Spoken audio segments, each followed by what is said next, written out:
Vamos a finalizar esta clase de degradación del suelo, impacto agroecológico y manejo productivo, mencionando algunas estrategias para superar las limitaciones que vimos en las clases anteriores. Vamos a hablar un poco de cuál es el impacto agroecológico del uso actual del suelo. Primero, en los sistemas agrícolas actuales se favorece la alta productividad en el corto plazo en lugar del mediano y el largo plazo. También la productividad de los sistemas agrícolas actuales se está erosionando cada vez más. Los países que adoptaron el esquema de Revolución Verde han experimentado una reducción en el crecimiento anual de su sector agrícola. Los rendimientos no se han incrementado en los últimos años, incluso han disminuido después de los aumentos espectaculares que se produjeron por la tecnificación de la agricultura. La agricultura siempre ha causado un impacto ambiental fuerte, pero se ha acentuado en los últimos años, debido a que los procesos ecológicos globales de los que depende la agricultura han sido alterados por prácticas como la tala de los bosques, la realización de embalses para regar, la canalización de los ríos, la labranza excesiva, entre otros. Esto ha traído como consecuencia procesos de degradación como los que hemos visto: compactación, salinización, solidificación, contaminación por plaguicidas y fertilizantes, pérdida de la biodiversidad genética, entre otros. Y también es importante considerar que las condiciones sociales que permiten la conservación de los recursos se han debilitado últimamente. Entonces vamos a ver ahora, a mencionar algunas de las alternativas de manejo productivo para superar los problemas de degradación, en todo caso física y química. Vamos a comenzar por la afectación por sales. La primera alternativa que nosotros debemos usar bajo cualquier tipo de uso, valga la redundancia, es la siembra de cultivos que sean tolerantes a las condiciones, en este caso, a las condiciones de afectación por sales. Siempre existen cultivos y esa va a ser la estrategia más agroecológica y la más económica. En el caso de suelos afectados por sales, específicamente por salinidad, se puede aplicar una lámina para el lavado de las sales, una lámina de lixiviación. Esa lámina de lixiviación es una lámina en exceso por encima de los requerimientos de agua del cultivo que va a servir para lavar las sales. En este caso es importante que cuando nosotros hacemos esas prácticas de lixiviación debemos tomar en cuenta que debe existir un sistema de drenaje para sacar esas sales fuera del perfil, porque si no van a volver a subir con el movimiento del agua al secarse el suelo. Otra estrategia es la fertilización adecuada, por ejemplo, no usar fertilizantes que sean salinizantes. Y también todas las prácticas que mejoren la permeabilidad del suelo, como por ejemplo la incorporación de residuos, los cultivos de cobertura, los abonos verdes, todas esas prácticas que mejoren la permeabilidad van a ayudar, en el caso de salinidad, a que nosotros podamos lavar las sales, y en el caso de sodicidad, a mejorar las condiciones estructurales para que se revierta ese proceso de deterioro de la estructura producto del ion sodio. Otra de las alternativas es la aplicación de enmiendas con calcio, en el caso puede ser caliza, para neutralizar la acidez en el caso de suelos salinos ácidos, o también la aplicación de enmiendas con calcio, como es el yeso, azufre, ácido sulfúrico, entre otros, para cambiar el balance de sales. Esto es en el caso de suelos sódicos. También el riego adecuado, localizado, en surcos, alternos, etcétera, para minimizar el efecto de las sales sobre los cultivos.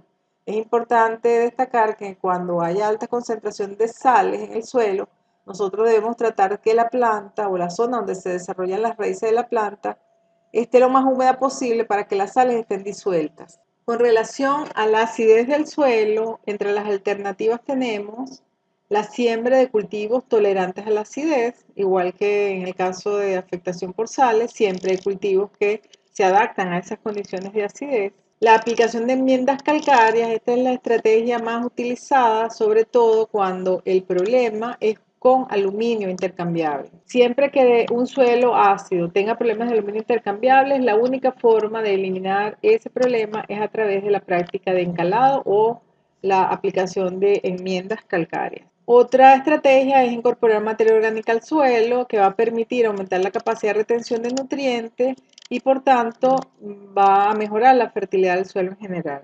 Y otra es aplicar fertilizantes a base de calcio y magnesio, pero como nutrientes. Generalmente la aplicación de calcio y magnesio como nutrientes, la mejor alternativa o la más económica es aplicarla a través de cales agrícolas o dolomíticas, pero en el caso de que el suelo no tenga problemas de aluminio intercambiable, no sería para reducir la toxicidad del aluminio, sino para aportar estos dos elementos. En el caso de la erosión hídrica, que es un proceso de degradación física, todas las alternativas deben ir en el sentido de mejorar la cobertura del suelo y cortar la longitud de la pendiente. Una de las mejores alternativas es la siembra en contorno, ya que eso va a permitir que no se pierda tanto suelo por escorrentía. Proteger el suelo con residuos de cosecha o también con mulch que pueden provenir de otras partes. Las barreras vivas o barreras muertas. El uso de torobas, esta es una estrategia usando recursos locales para parar o frenar las pérdidas de suelo.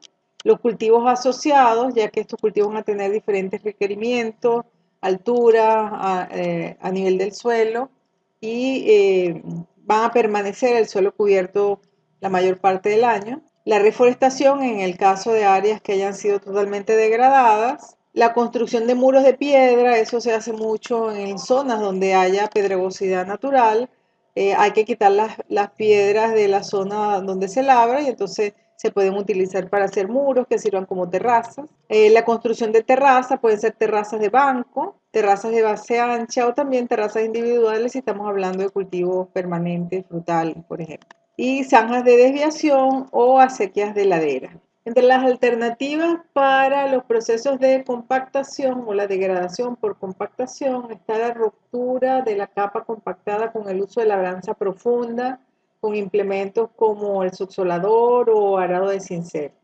Es importante que esta práctica se debe hacer con el suelo seco para que realmente tenga efectividad. Otro es mejorar la porosidad del suelo con la incorporación de materia orgánica. En este caso tiene que ser materia orgánica bien descompuesta para que realmente actúe sobre la mejor estructuración del suelo. Y otra alternativa es el uso de siembra directa o labranza reducida. Cualquier estrategia que permita disminuir el pase de maquinaria sobre el suelo es adecuada para los suelos que tienen problemas de compactación. Y finalmente, las estrategias para los procesos de degradación de sellado y encostrado estarían todas aquellas que permitan mantener el suelo cubierto, puede ser residuo, puede ser cultivos de cobertura, todas aquellas estrategias también que permitan mejorar la estabilidad de los agregados, como el uso de enmiendas o acondicionadores, o la misma incorporación de materia orgánica, y también la siembra directa o labranza reducida. Entonces es bien importante que dependiendo de cuál es el problema de degradación, las estrategias van a ser diferentes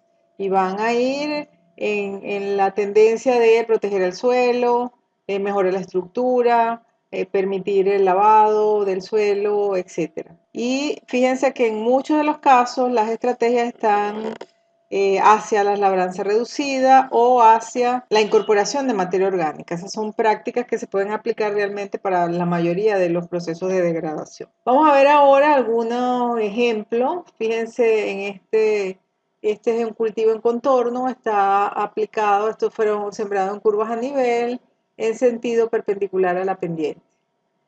También en el caso, estos son residuos de un pasto y se utilizan como mulch para evitar realmente el impacto de las gotas sobre los agregados de suelo. En el caso de barreras muertas, fíjense que aquí cada cierta distancia se agregan unas barreras, estos son residuos vegetales, pero que se colocan en forma de barrera para evitar la pérdida de suelo. Realmente esto lo que hace es frenar la escorrentía y tiende a la formación de terrazas. En el caso de las acequias de ladera, fíjense, este es una acequia que va a permitir sacar los excesos de agua para que no se sigan acumulando, porque en las zonas de pendiente uno de los factores que más afecta la erosión es la misma concentración de los flujos de escorrentía. Entonces debemos cortar la longitud de la pendiente para que no se vayan acumulando los flujos, usar alguna estrategia para sacar esos flujos de la zona de siembra. En este caso, fíjense que la barrera se coloca, si este es el sentido de la pendiente, la barrera se coloca antes de, en este caso, de la acequia, para que tienda a retener los residuos. Las barreras vivas retienen los residuos, no retienen el agua. Por eso el agua la sacamos con las acequias. En el caso de capas compactadas, tenemos aquí un subsolador. Fíjese, esto se hace en seco y lo que va a hacer es cortarla. Eso es un equipo que tiene mucha fuerza y hace romper la capa compactada y por el mismo movimiento se van formando terrones grandes, pero permite que haya huecos dentro de esa capa compactada. Esta es otra estrategia, pero acá no está muy bien diseñada. Fíjense que si este es el sentido de la pendiente, tenemos la acequia, pero la barrera vial la colocaron en el lado contrario. Entonces, nos podemos ver acá que el flujo de escorrentía lleva muchísimos sedimentos. La idea es que estos sedimentos queden retenidos en la barrera. Si esta es la longitud de la pendiente, la barrera tiene que estar antes de la acequia o de la zanja. Acá tenemos cultivos asociados, estos son cultivos hortícolas asociados. Aunque es una buena alternativa, fíjense que estos cultivos no cubren mucho. Entonces es preferible buscar entre las plantas que vamos a colocar una que sea más cubridora para evitar el impacto de las gotas de lluvia. Acá tenemos los residuos en superficie. Esto lo que va a permitir es disipar un poco el impacto de las gotas de lluvia para que no se separen las partículas y se forme sellado. Este es un ejemplo de muros de piedra. Estos son terrazas hechas con muros de piedra para evitarlo. Realmente los muros de piedra lo que hacen es romper la longitud de la pendiente, cortarla. Entonces, una vez que pasa el flujo de escorrentía de este muro de piedra, es como que vuelve a comenzar el proceso de erosión o de escorrentía. Y realmente la reforestación se utiliza cuando ya el suelo está totalmente degradado o desertificado para restablecer la vegetación. Tenemos acá otro tipo de estructuras que son las terrazas. Tenemos las terrazas de base ancha, las terrazas de banco y las terrazas individuales.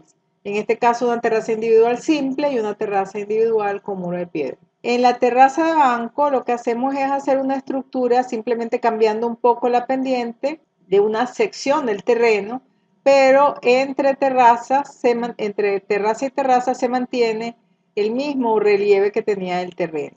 Mientras que las terrazas de base ancha se hace todo un emparejamiento de un área y se siembra encima de la terraza. Las terrazas individuales se utilizan para cultivos frutales o cultivos permanentes y se le hace a cada planta una modificación del relieve para protegerla. Y en este caso también les podemos incorporar muros de piedra a cada una de las terrazas. Vemos acá otros tipos de prácticas como son las barreras vivas, que ya las vimos allá hace unas láminas como complemento de unas acequias o de una zanja. Aquí la vemos simplemente a lo largo de un terreno. Ellas tienen una cierta distancia y la idea es que retengan los sedimentos para que se pierda menos por erosión. En el caso de las torobas, fíjense, esta es una estructura que también me permite retener los sedimentos. Estas son construidas con recursos locales, materiales de residuos. También podemos tener prácticas silvopastoriles donde se mezclan el ganado con cultivos de madera. También tenemos cultivos de cobertura. Fíjense, este es maíz sembrado con un cultivo de cobertura. La idea es que el terreno se mantenga todo el tiempo cubierto. El cultivo de cobertura se va a mantener en la época seca. Este es un maíz sembrado a secano, pero en época seca el suelo no está desnudo, sino que está cubierto con este cultivo de cobertura, que es una leguminosa llamada centroceno. Esta es una práctica muy común en la zona de la Colonna Tovar y en los Andes, aplicar un mulch en el cultivo de fresa.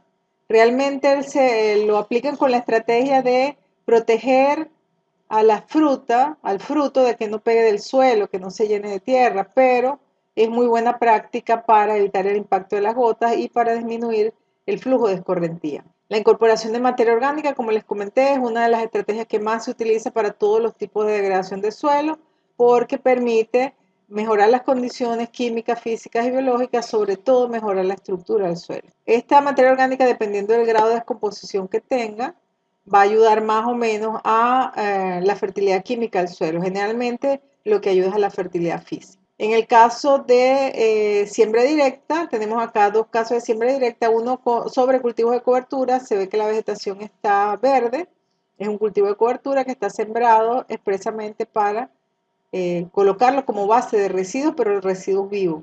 Mientras que en este caso son residuos de cosecha, son plantas o residuos muertos. Pero igual, en la siembra directa lo que hace es que se prepara una pequeña zona donde se coloca la semilla, el fertilizante y allí crece el cultivo. Esto, aparte de proteger el suelo, también le sirve de control de malezas. Finalmente, vamos a hablar del concepto de resiliencia. Es la habilidad del suelo para recuperarse después de una perturbación. También se habla que es la capacidad de resistir los cambios adversos bajo determinadas condiciones ecológicas y de manejo. Y es muy importante que retornar a un nuevo equilibrio dinámico. También se dice que es la capacidad del suelo para conservar o recuperar su calidad al ser sometido a ciertas condiciones extremas. Podemos referirnos también a los ecosistemas, decir que es la capacidad de los ecosistemas de absorber las perturbaciones sin alterar significativamente su estructura y funcionalidad. Entonces, la idea es que existen los procesos de degradación, pero también la tendencia del suelo a recuperarse. Bueno, vamos a abrir nuevamente un periodo de preguntas.